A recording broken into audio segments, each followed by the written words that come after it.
The Berlin Wall, part of the Iron Curtain that cut Europe in two.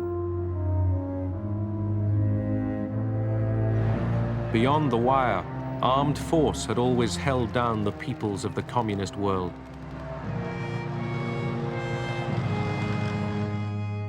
In 1989, the wall was still intact, but there was a new mood in Moscow. The use of force had discredited itself completely.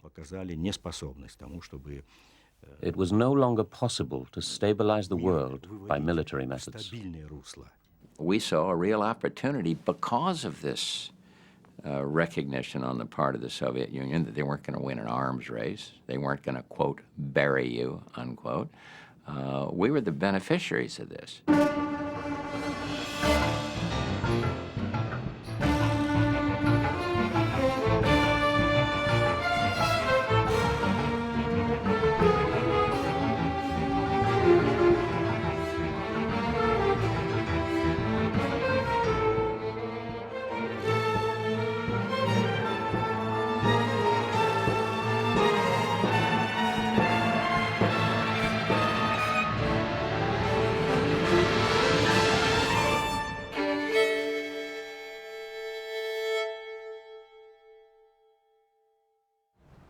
December 1988.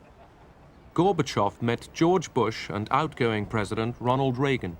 Gorbachev had decided that the Cold War must be brought to an end. The Americans remained cautious. There were pressures on Mr. Gorbachev from his right, if you want to call it that, from his military, God knows from who else, who didn't want to see the rapidity of this change. By 1989, Gorbachev was determined to loosen Soviet control over the nations in the communist bloc.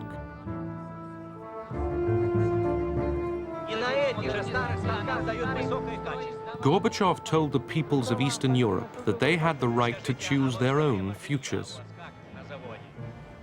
But his listeners wondered what would happen if non-communists won power. Would the Soviet Union really stand aside? Gorbachev was convinced that when these countries got their freedom, they would choose socialism with a human face. He believed they would not turn away from Moscow, nor run off to the West. He thought they would be grateful to Moscow and keep up ties of friendship with the Soviet Union. But not everybody wanted freedom from Moscow. Communist leaders like East Germany's Erich Honecker relied on Soviet support to stay in power. To imagine that the Soviet Union, after 40 years of alliances, would leave every socialist country to fend for itself and turn its back on them as if there had never been a brotherly community, this was unheard of. Hungary, 1956. Soviet tanks smashed the Hungarian attempt to win democracy and independence. Imre Nagy and the other leaders of the uprising were executed. Economic reforms improved life for a while, then hit disaster. By 1989, the communist government was losing control. But Soviet troops remained in the land. The Hungarian people were growing angry again. Fear drove the regime to promise political changes and more democracy. The country was close to an abyss, close to a total crisis situation. Economically, we accumulated by the time a huge debt. Politically, all the key players within the country realized that there is no way to get a better life via reforming the socialist model. In March 1989, Prime Minister Nemeth visited Moscow. The Hungarian leaders were planning free, multi-party elections. But would this be too much for Gorbachev?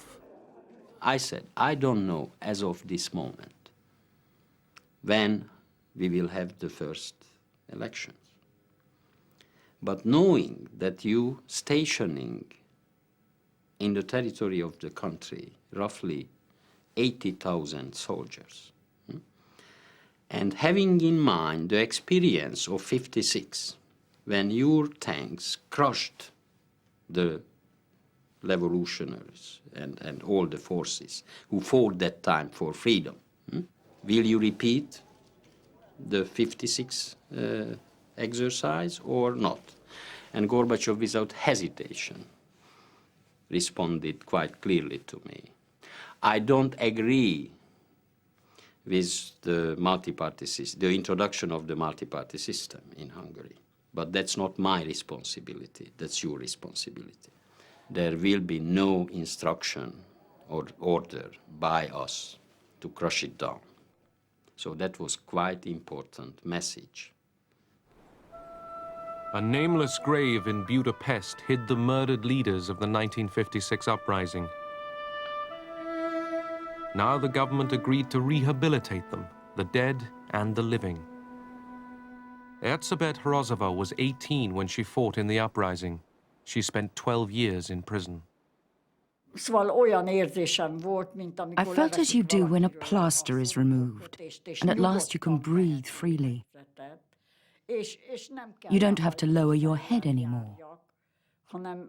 I felt I could breathe again.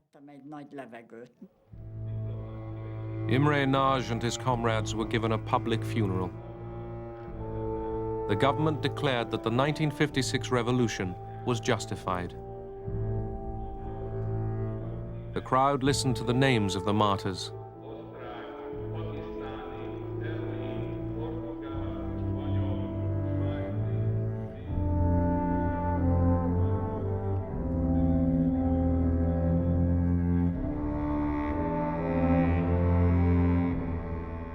I was stunned to see that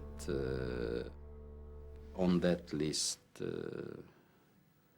young boys, when they prisoned them, arrested them, they were 16 years old. And they waited till they celebrated their 80th birthday.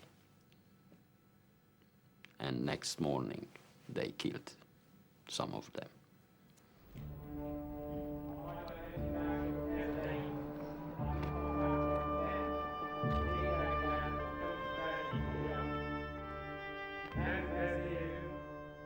The reburial meant to us a reconciliation with our past and history. It meant a new start, a fresh start, especially in the political side of our life, and a renewal. A month before, the Cold War had lost a symbol. The Hungarian government took down the barbed wire on its border with Austria and the West. The Soviet Union did nothing. Although travel was still not completely free, the Iron Curtain was starting to unravel. I refused to give to the Home Minister money in that year's budget for the renewal or the refurbishment of the old barber wired system.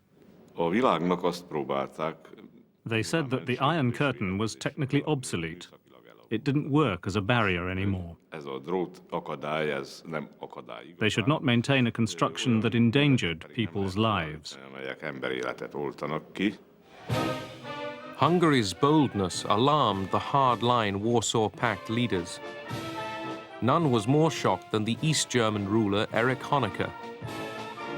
His state formed the Soviet Empire's frontier with the West. Honecker's first reaction was to send the Minister of Foreign Affairs to Moscow to protest against this decision. Moscow's answer was, "We can't do anything about it." This was unique. It was the first time that Moscow had said anything like this to us.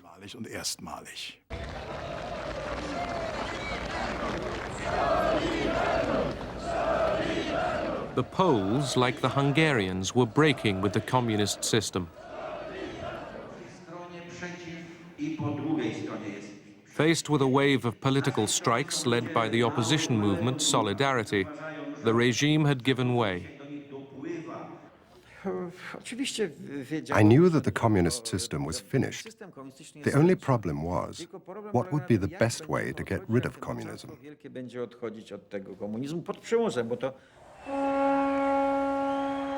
In 1981, with Soviet approval, Solidarity had been crushed by the Polish army. Its leaders were imprisoned. Now, in early 1989, the government opened round-table talks with Solidarity. The Polish communists were prepared to share power, to discuss a shift towards democracy. Democratic institutions were being formed. They were substitutes for a full democracy. But we were different compared to the other countries of the bloc. We were, in a way, a heretical island. In June, elections were held.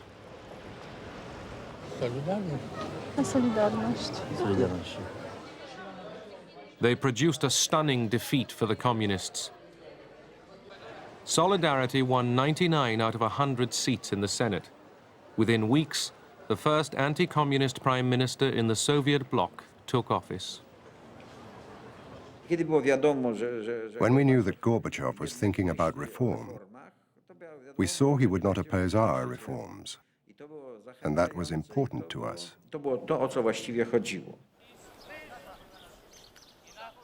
At the Warsaw Pact summit, the leaders were divided. Honecker, like Romania's Nicolae Ceausescu, was alarmed by what was happening in Poland and Hungary. Honecker, and particularly Ceausescu, were against our reforms. On one occasion, we were having a meeting with him in his residence on the outskirts of Bucharest.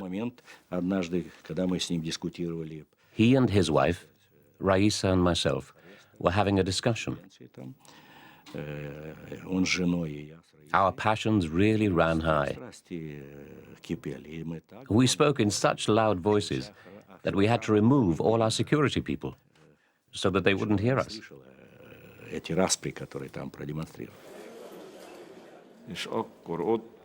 We heard that Ceausescu of Romania, Jakeš of Czechoslovakia, and Honecker were organizing some sort of conspiracy. They wanted to talk Gorbachev into intervention against Poland and Hungary. They said that these nations had already passed the limits of what was acceptable in socialist countries. When I heard the first proposal from Ceausescu on this, I looked at the other side of the table where the Soviet delegation was seated, and our eyes crossed each other's side. So he was signaling to me that, okay, don't argue against. So in other words, he sent me by his eyes an important message that you don't have to say a word. It will not happen. And it did not. In July, President Bush visited Poland and Hungary. The West gave them moral support for democratic change, but little more.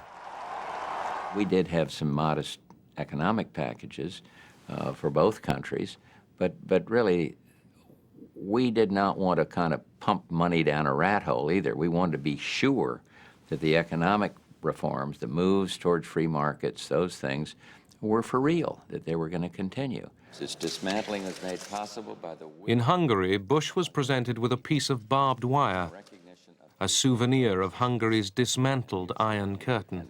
We believe that the artificial, physical, and spiritual walls still existing in the world someday shall collapse everywhere. And that is just beautiful. Thank you, sir. I don't know, I'm kind of an emotional sort of person anyway. I cry too easily. I did then, I do now. And I had tears in my eyes when I was given this symbol of the end of the Cold War.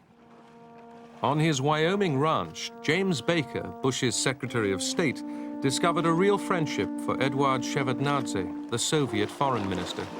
Excuse me, I'm from the Park Service. Do you guys have a fishing license? Absolutely. Baker confirmed to Shevardnadze that the United States would tread carefully in Eastern Europe and would not exploit Soviet problems there. What was achieved at Jackson Hole was, I think, a new atmosphere of trust. Everyone on the American side, as a matter of fact, felt it was very important that we assist Gorbachev and Shevardnadze and the reformers in the Soviet Union in any way we could to arrive at a soft landing. The Cold War didn't have to end with a whimper. It could have gone out with a bang. Already in communist China, a surge of demands for human rights and democracy had ended in tragedy. On Tiananmen Square in Beijing, tanks and troops had attacked peaceful demonstrators and slaughtered them.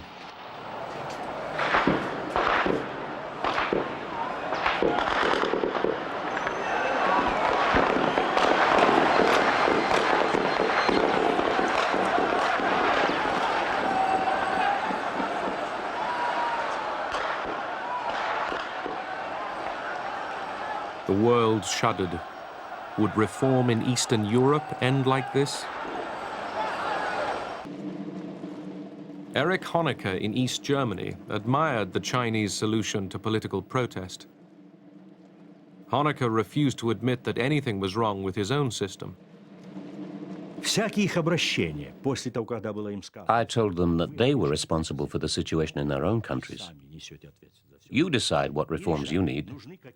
We need perestroika. Whether you need perestroika is up to you. Honecker said, we've done our perestroika. We have nothing to restructure. But in reality, East Germany was rotting away. Pollution poisoned air and water. The economy was running down. The police state stifled all initiative. There was apathy in public, daydreams in private. Wissen Sie, die meisten in der DDR hatten sich eingerichtet, hatten sich zurückgezogen. Most people in the GDR withdrew into their private lives. Absolvierte den Job. You went to your job, saw to it that your private life was protected from harm. Einbringen kann, integrieren kann. Then you withdrew into your home, with your friends, in your own private world. Die berühmte Datscha, die man hatte, zurück. Und die You criticized society at home, die wurden, ja, but only among people you trusted. Vertrauten Kreis sehr kritisch beleuchtet. Eine Videokamera. There was a video camera installed in the building opposite us, which was trained on our window. Every private word we said, every dispute about who had to do the dishes, every argument with the children was listened to and noted down. Everyone who entered our house was videotaped. That summer, East Germans rushed to take holidays in Hungary. There was an escape hatch. Hungary's border with the West was weakening. In Budapest, East Germans besieged the West German embassy, demanding help to emigrate. It was known that every German from the GDR who chose to live in freedom and democracy would get all possible support from us. The West German Chancellor, Helmut Kohl, had confidence in Gorbachev. Kohl planned to rescue the Hungarian economy if the East Germans were allowed to go west. He trusted Gorbachev not to block the deal with the Hungarians. Die hier stehenden Mitglieder, Bürger der DDR, können mit ihnen DDR passieren, das Land verlassen. the Hungarians agreed to let the East Germans cross to the west. Honecker called the refugees moral outcasts. I believe he felt a mixture of anger and utter contempt for these masses of people. Wie überhaupt bei jemandem im Einzelnen auch, der das tat. In einer Mischung. These ungrateful people who had run over to the other side. Über Undankbarkeit nenne ich es mal. The refugees had been traveling from East Germany to Hungary in the hope of getting to the west. Now East Germany blocked travel to Hungary. Desperate, the fleeing East Germans turned to Czechoslovakia. They gathered at the West German embassy in Prague.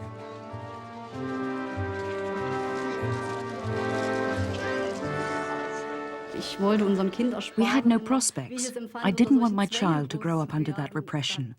It wasn't just that we couldn't travel, it was small everyday things. When the embassy was full, the refugees climbed into the garden. We didn't know what was going to happen to us. We knew there were many people inside waiting, but we weren't sure whether there would be police inside, or even the state security police, the Stasi. We walked fearfully along the fence, and then people from inside the embassy came up and said, "Don't you want to come in?" We were astonished and said, "Yes." "Wait," they said, "we'll get a ladder." We climbed the fence and were inside. At first, we saw just people. It was frightening. People everywhere.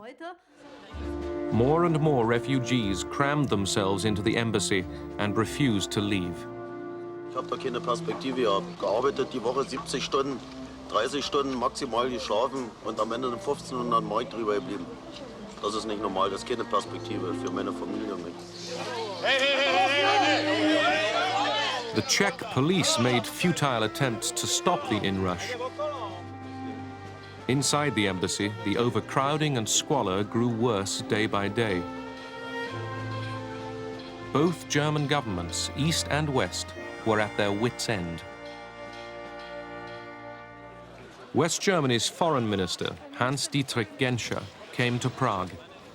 Under Soviet and West German pressure, Honecker had consented to a face-saving deal.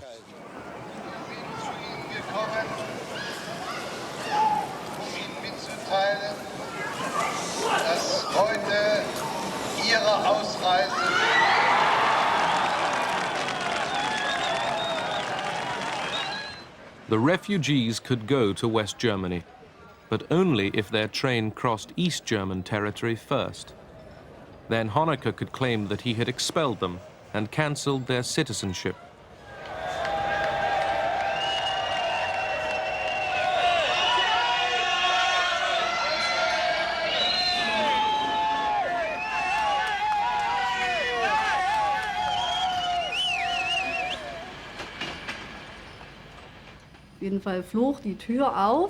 The train stopped. Two men opened the doors. "Good day, we are from the state security and will collect your identity cards now." And I will never forget how they had to bend down to collect these documents, because the people threw their identity cards at their feet. The feeling was, there's your card, you can't threaten me anymore. It was very satisfying. Back in Prague, a new wave of refugees stormed the embassy fence.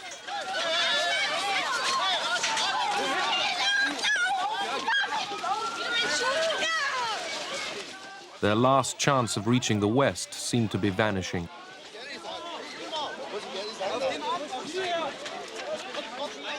Within a few days, another 7,000 people had scrambled into the embassy garden.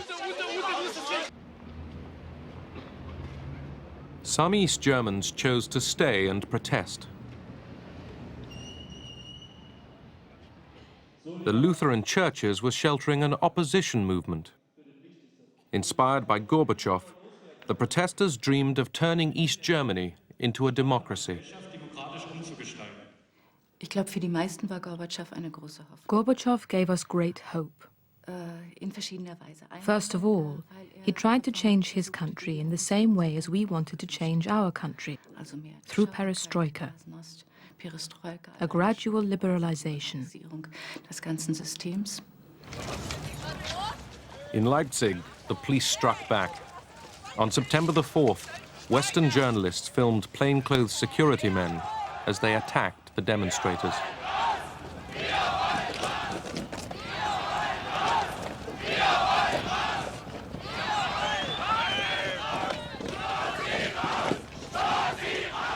Soon came a new chant of defiance.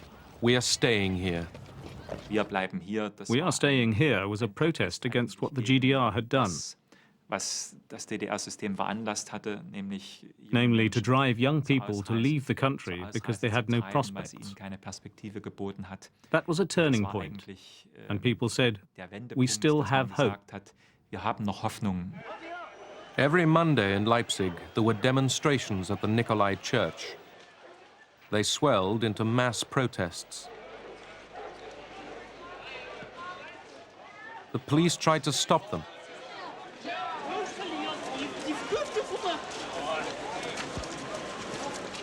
But the government was losing its nerve. Kennwort dafür, In short, we were speechless because we were helpless. Hilflosigkeit.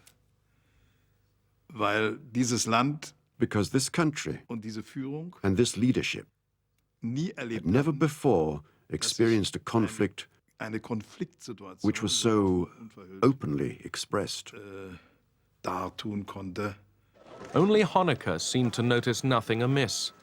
On the eve of East Germany's 40th anniversary that October, he was confident as he waited with his colleague Egon Krenz to greet his senior guest, Mikhail Gorbachev. The Soviet delegation already knew that the East German regime was tottering. The outward show of victorious celebration went ahead. Then, at the torchlight parade of communist youth, the marchers dropped their rehearsed slogans. They began to chant another name, Gorby.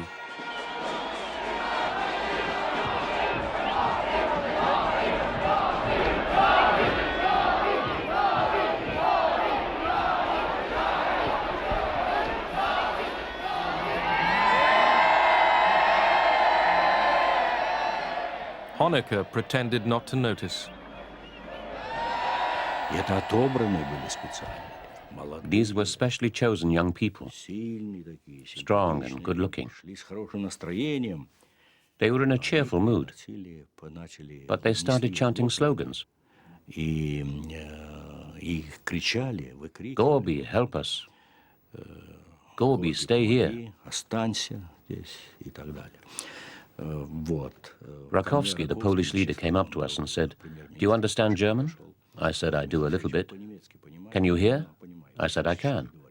He said, "This is the end." And that was the end. The regime was doomed.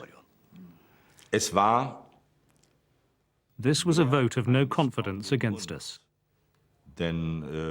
Gorby did not mean do it exactly as it was done in the Soviet Union. Gorby meant we need change here in the GDR. In a series of increasingly surreal meetings, Gorbachev tried to inject a sense of reality. Honecker and I spent about 3 hours talking. He couldn't understand why I wanted a meeting. But we had a serious discussion. I told him what we were doing. He told me what they were doing. He described it all as one victory after another. But I said, he who lags behind events loses.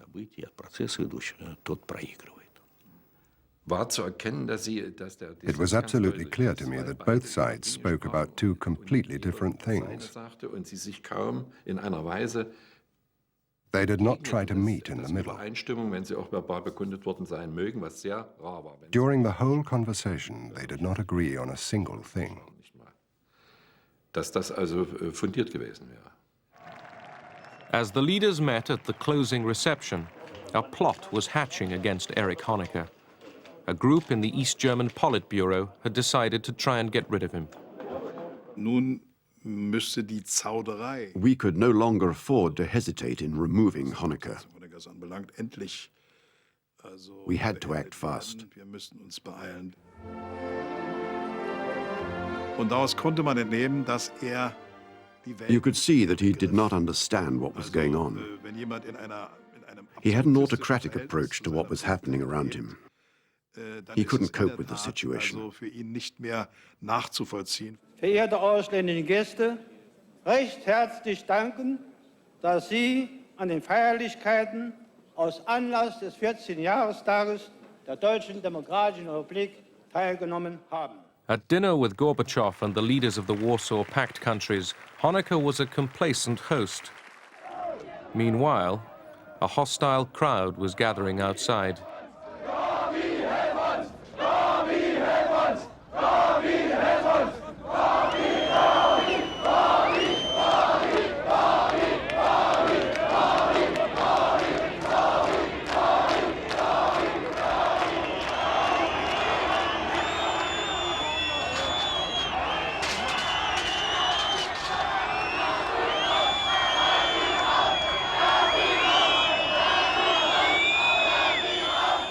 Honecker was planning to stamp out the new opposition.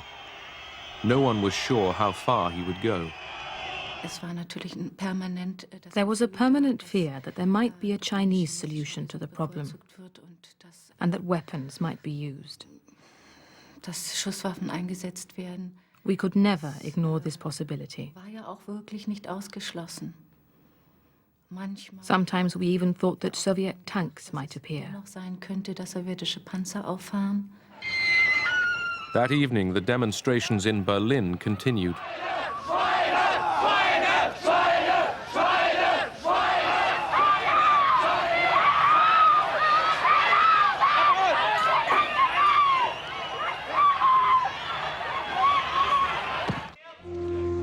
In Leipzig, earlier that day, the authorities made ready to meet the demonstrations with armed force. On the afternoon of October 7th, the entire square was cordoned off by the police. It was the first time I saw the power of the police. They stood in a phalanx with their helmets and shields and face masks.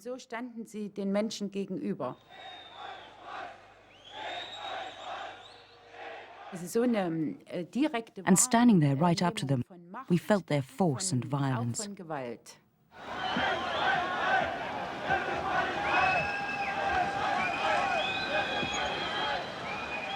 That night, the police charged and scattered the demonstrators.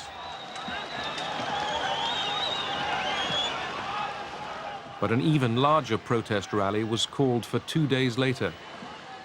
The army was on standby. They realized that they could no longer control the events with the police alone. They wanted to use us to increase the pressure on the situation. Almost all paramilitary brigades were mobilized. The voluntary police force were out in strength. More than 8,000 men were armed and sent with their equipment to Leipzig. We were issued with twice as much ammunition as normal. Usually we had 60 rounds. Now they gave us 120 rounds. One of us had a friend at the hospital, and he'd heard that blood reserves had been ordered, and spare beds were to be kept free on that day. The city was in a state of emergency. Shops had to close at 5 o'clock. We felt very intimidated. At work, people warned each other, don't go into town tonight. Who knows what's going to happen?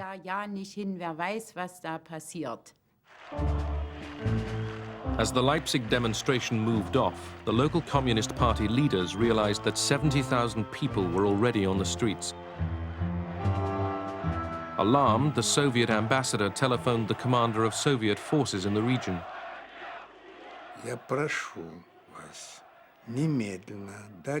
I urge you to immediately order the troops back to the barracks. That's the first thing. Secondly, stop all maneuvers.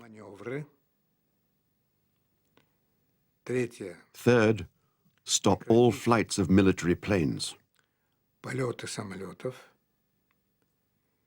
And under no circumstances interfere in the developments. The Leipzig communists begged the opposition to talk with them. Then, without higher orders, they pulled back the East German police and troops. The demonstration went off peacefully. For East Germans, this was the turning point.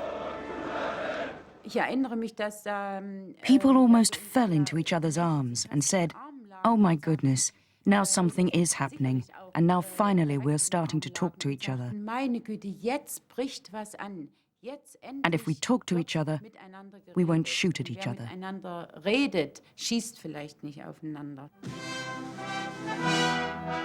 Now Honecker's allies deserted him. He was voted out of power by Egon Krenz and the entire Politburo on October the 17th. It was high time for him to go. It would have been impossible for us to get out of this deep valley with him at the top, even if he'd mustered all his authority for change. Now Egon Krenz was in charge. He promised democratic reforms. He assured the people that he would make it easier for East Germans to travel west, the issue which had set off the whole crisis. Of course, we felt under tremendous pressure. It was non-stop. We had to make a move. On November the 1st, Krenz visited Gorbachev in Moscow.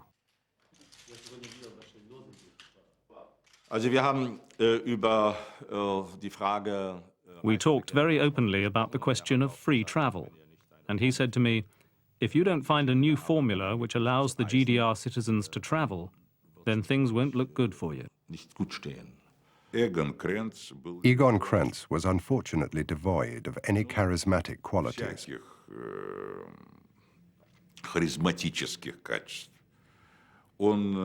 He wasn't accepted by the people. He wasn't attractive to the masses. He couldn't find the words to speak to people because he only spoke the old party jargon. 89. By 89, many people, myself included, were no longer prepared to look for dialogue. I remember that we said, now our readiness for dialogue has expired. Now it's confrontation.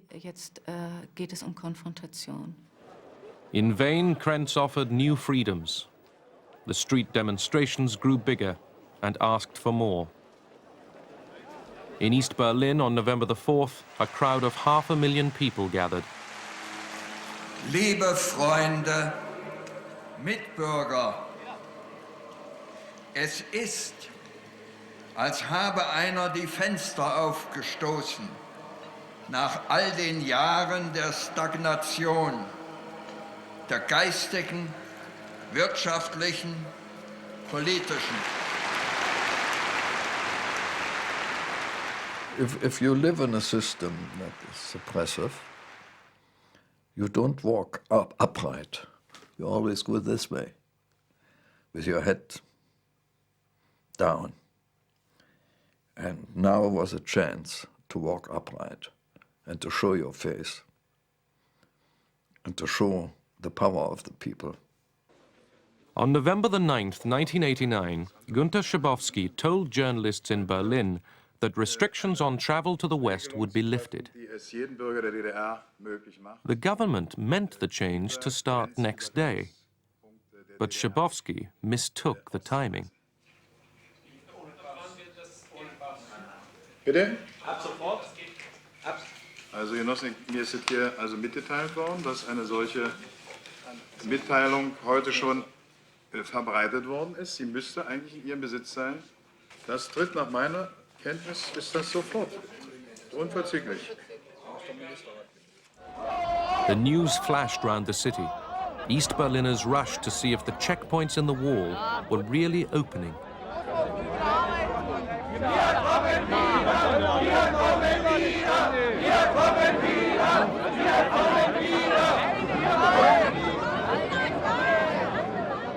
The border guards were baffled. We didn't get any instructions from our superiors. None. Only observe the situation. We tried many times to speak to our superiors, but nobody got back to us.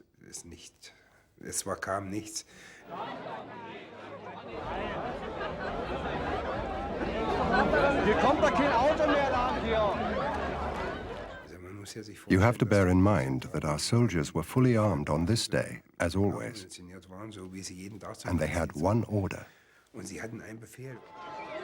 That order was to stop anyone trying to escape. But the crowds were huge now. Suddenly, the guards gave in. They opened the barriers.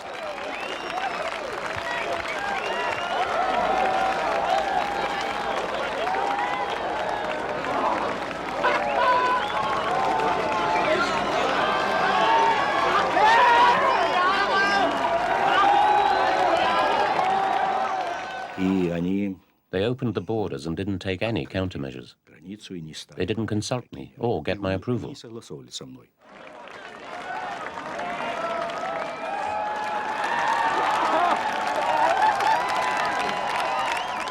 hat mich angerufen nach der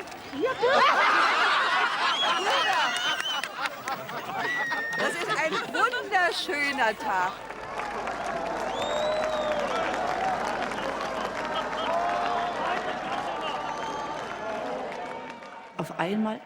I found myself in a group of people who were applauding.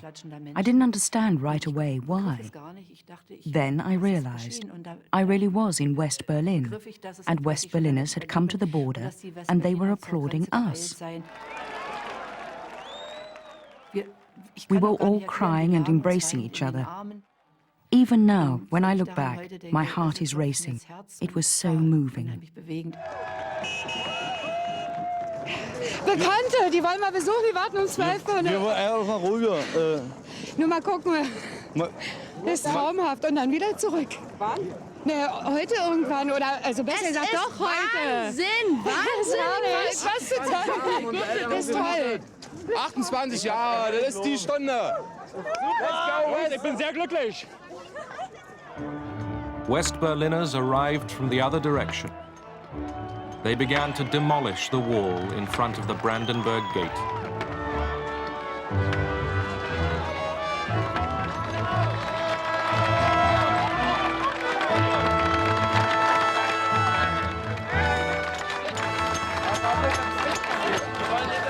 Also die Idee, auf der Mauer herumzuhacken, die kam irgendwie, das war so ein gemeinsames. There was a common idea. Now we have to get rid of the wall.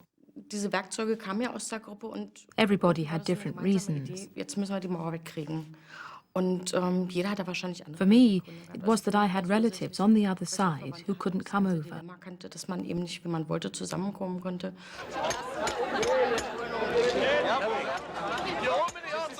Oder wenn ich an meine Tante denke. When I remembered my aunt and how I couldn't see her before she died, it made me so angry. It was liberating to do something against the wall. Der Kommunismus ist gestorben. Wir nehmen das mit rüber. Die SED ist tot. Ja, wir nehmen das mit rüber. Lebt doch noch. Ja, Alter. Hammer, mit so einer Zähne. It was emotional for me, but I must confess that I had in mind not overreacting. The stupidest thing that any president could have done then would have been going over there, danced on the Berlin Wall, and stick his fingers right into the eyes of the Soviet military and of Gorbachev. Now, who knows how they would have had to react.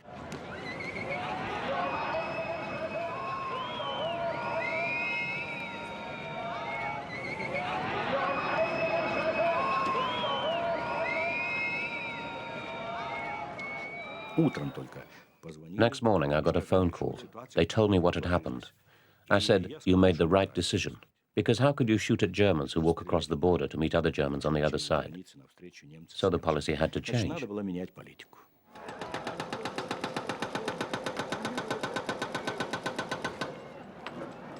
Across this wall, two worlds had faced each other in arms. Now their enmity was dumped into history. Germany would be reunited. But Europe's revolution against communism was not yet done.